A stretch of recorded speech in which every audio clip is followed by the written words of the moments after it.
मी कायम एक स्टेटस ठेवला होता की संघर्ष जेवढा मोठा राहील जीत तेवढी शानदार राहील आणि त्या पद्धतीचाच ऐतिहासिक विजय हा चंद्रपूर जिल्ह्यातील या लोकसभेच्या आपल्याला होताना दिसत आहे। आणि मी सकाळी सुद्धा बाईट देताना आपल्याला सांगितलं की निर्णयाबद्दल मी पूर्णपणे आश्वस्त आहे आणि आता देखील सांगते की आता जवळपास 12 फेऱ्या पार पडल्या। 12 फेऱ्यात 1.25 लाखाची लीड मला आहे। साधारणतः 1.5 लाखाची लीड शेवटपर्यंत मिळेल अशी अपेक्षा मला आहे आणि नक्की हा विजय हा माझा विजय नसून सगळ्या जनतेचा, मतदाराचा, शेतकरी, कष्टकरी सगळ्या वर्गाचा हा ऐतिहासिक असा विजय असणार आहे। एका मोठ्या अपेक्षा होती तुम्हाला? नक्कीच आतापर्यंत आपण बघितलं असेल की धानोरकर कुटुंबात आम्ही जेव्हा उभं राहिलो, माझे मिस्टर सुरुवातीला आमदार होते तेव्हा त्यांनी एका कॅबिनेट मिनिस्टरलाच पाडलं।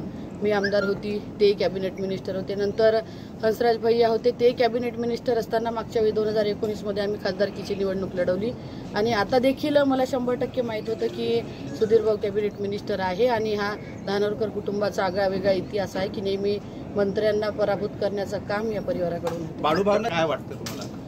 नक्कीच आपण मागच्या वेळेस बघितलं की निवडणुका या स्वतंत्र लढवल्या होत्या। यावेळेस महाविकास आघाडी सोबत होती, मागच्या वेळेस शिवसेना, राष्ट्रवादी, इंडिया आघाडीतले सगळे पक्ष सोबत नव्हते। आता नक्कीच यावेळेस इंडिया आघाडीतले सगळे पक्ष सोबत असल्यामुळे त्याचा फरक मतदारांवरती पडणार होता आणि 10 वर्षापासून भाजपच्या सरकारला अक्षरशः जनता कंटाळली होती। त्यांना देखील कुठेतरी परिवर्तन हे पाहिजे होतं आणि परिवर्तन पाहिजे असल्यामुळे उत्स्फूर्त सगळे मतदार माझ्यासोबत होते आणि नक्की त्यांना अपेक्षित असणारं यश आजच्या निकालात आपल्याला दिसतं।